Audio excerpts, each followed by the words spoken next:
সংবিধানের সমন্বয় করবে, কিন্তু একটি ভুল ব্যাখ্যা দেওয়ার মাধ্যমে, সংবিধানের দোহাই দেওয়ার মাধ্যমে সংবিধান সংস্কার পরিষদের সদস্য থেকে শপথ না নেওয়া থেকে তারা শপথ তারা নেননি, তারা বিরত থেকেছেন। আমরা মনে করি এটি সংস্কারের সাথে প্রতারণা করা হয়েছে, এটি নতুন বাংলাদেশের যে আকাঙ্ক্ষা সেই আকাঙ্ক্ষার সাথে প্রতারণা করা হয়েছে এবং যে গণরায় এসেছে গণভোটে সেই গণরায়কে বৃদ্ধাঙ্গুলি দেওয়া হয়েছে। আমরা আহ্বান জানাবো, আমরা আশা করব তারা দ্রুত সময়ের মধ্যে তারা শপথ নেবেন। সংবিধান সংস্কার পরিষদ ছাড়া এই জাতীয় সংসদের কোনো মূল্যই নাই।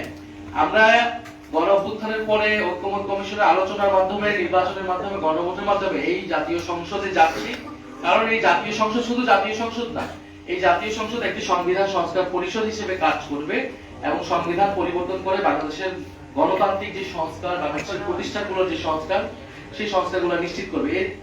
এটি না হলে বাংলাদেশ আসলে আগের বাংলাদেশই থাকবে, সেই স্বৈরতান্ত্রিক কাঠামোটি থাকবে, সে আওয়ামী শেখ হাসিনার বাংলাদেশে কিন্তু আসলে থাকবে, জাস্ট অন্য মানুষরা এই দেশটাকে, এই রাষ্ট্র জনতাকে চালাবে। আমরা নিশ্চয়ই সেটা চাই না।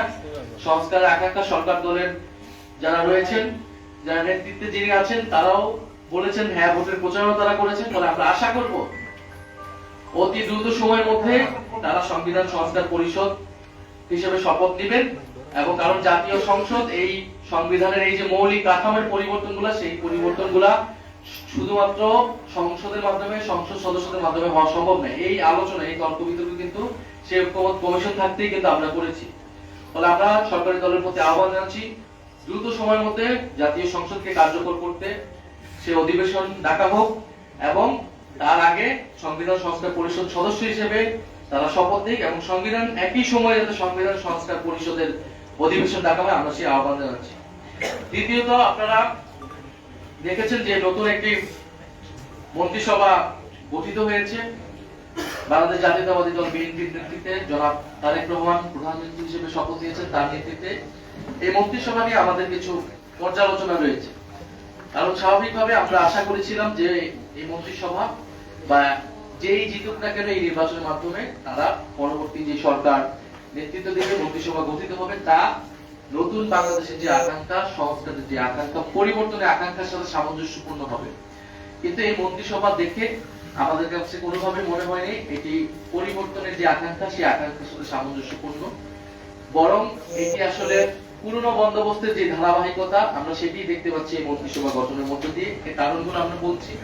প্রথমত, এই মন্ত্রিসভায় আঞ্চলিক ভারসাম্য রক্ষা করা হয়নি। আপনারা জানেন যে 25টি জেলা, সেখানে কোনো মন্ত্রী বা প্রতিমন্ত্রী করা হয়নি, অর্থাৎ এখানে একটা আঞ্চলিক বৈষম্য রয়েছে স্পষ্টভাবে।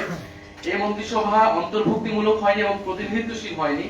সেখানে নারীর অংশগ্রহণ বলেন, ভিন্ন ধর্মাবলম্বী বা ভিন্ন জাতিগোষ্ঠীর অংশগ্রহণ বলেন, সেটা যথেষ্ট পরিমাণ হয়নি।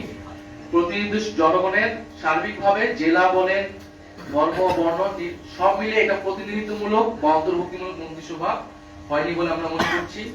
এই মন্ত্রিসভার গড় বয়স প্রায় 60।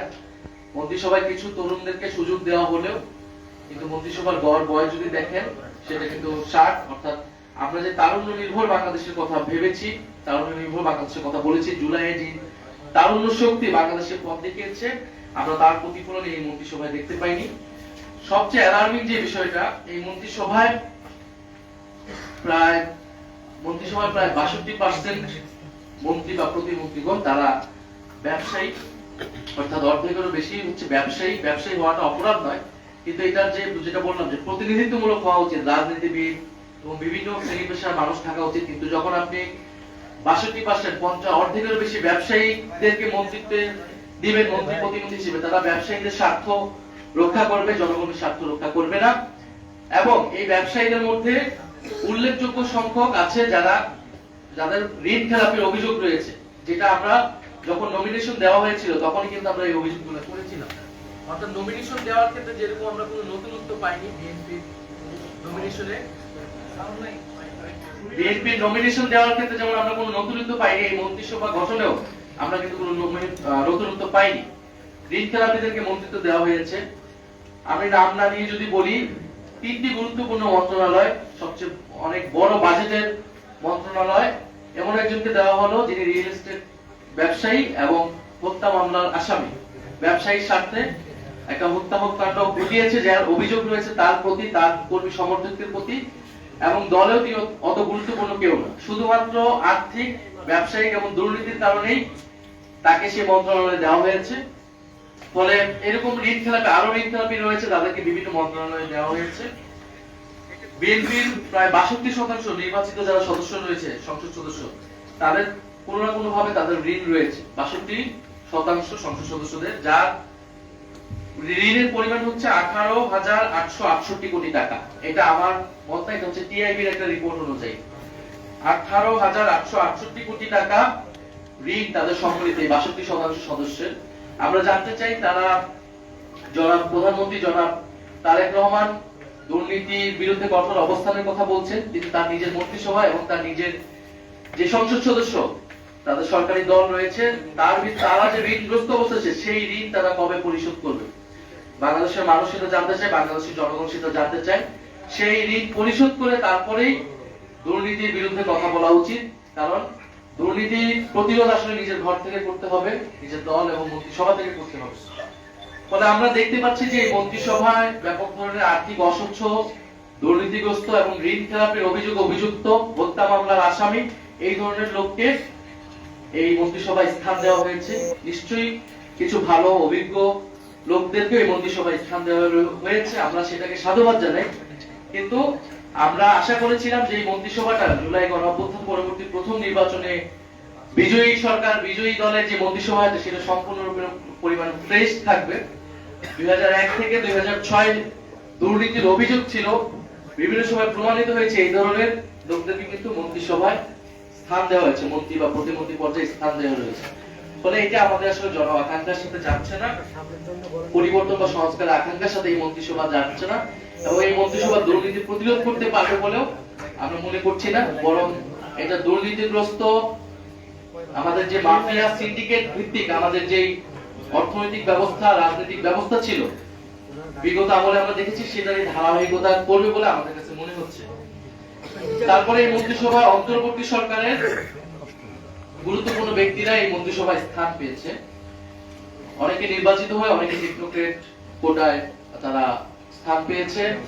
আমরা সেটা নিয়ে প্রশ্ন তুলেছি। অন্তর্বর্তী সরকারের গুরুত্বপূর্ণ দায়িত্বে ছিলেন, এখন যদি তিনি বিএনপির এই মন্ত্রিসভায় স্থান পায়, সেটা কিন্তু অন্তর্বর্তী সরকারের নিরপেক্ষতা, নির্বাচনের নিরপেক্ষতা নিয়ে প্রশ্ন উঠবে।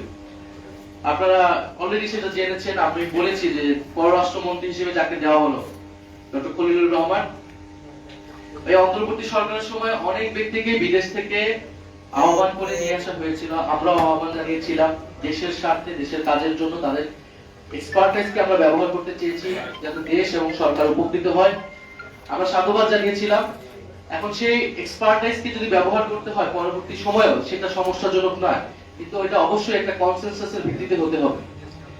কারণ কোনো ধরনের সমঝোতা ছাড়াই, অন্তর্বর্তী সরকার কিন্তু একটা সমঝোতার ভিত্তিতে পরিচালিত হয়েছে, কোনো ধরনের সমঝোতা ছাড়াই, আলাপ আলোচনা ছাড়াই যদি অন্তর্বর্তী সরকারের গুরুত্বপূর্ণ দায়িত্ব, যিনি নির্বাচনেও গুরুত্বপূর্ণ দায়িত্ব পালন করেছেন, সেরকম একজনকে যদি বিএনপি সরকারের, এই নতুন সরকারের গুরুত্বপূর্ণ মন্ত্রণালয় দেওয়া হয়, তাহলে জনমনে এই প্রশ্ন আসবে, আমাদের মনে প্রশ্ন এসেছে।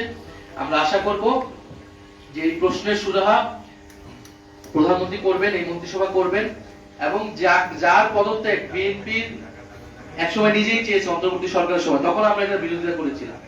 ফলে কি এমন ঘটে গেল যে যাকে অন্তর্বর্তী সরকারে বিএনপি দেখতে চায়, তাকে নিজ মন্ত্রিসভায় বিএনপি নিয়ে এসেছে, সেই রহস্যটা বাংলাদেশের জনগণ জানতে চায়।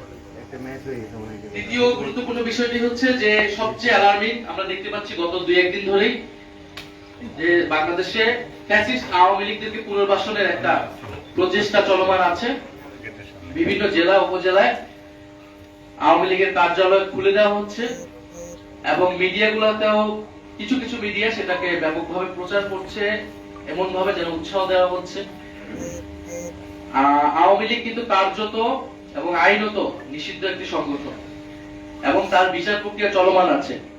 ফলে এই বিচার প্রক্রিয়া চলমান অবস্থায় আওয়ামী লীগের কার্যক্রম সম্পূর্ণরূপে নিষিদ্ধ, মিডিয়া সেটা প্রচার করতে পারে না, প্রশাসন কোনোভাবেই সেটাকে প্রশ্রয় দিতে পারে না। এই যে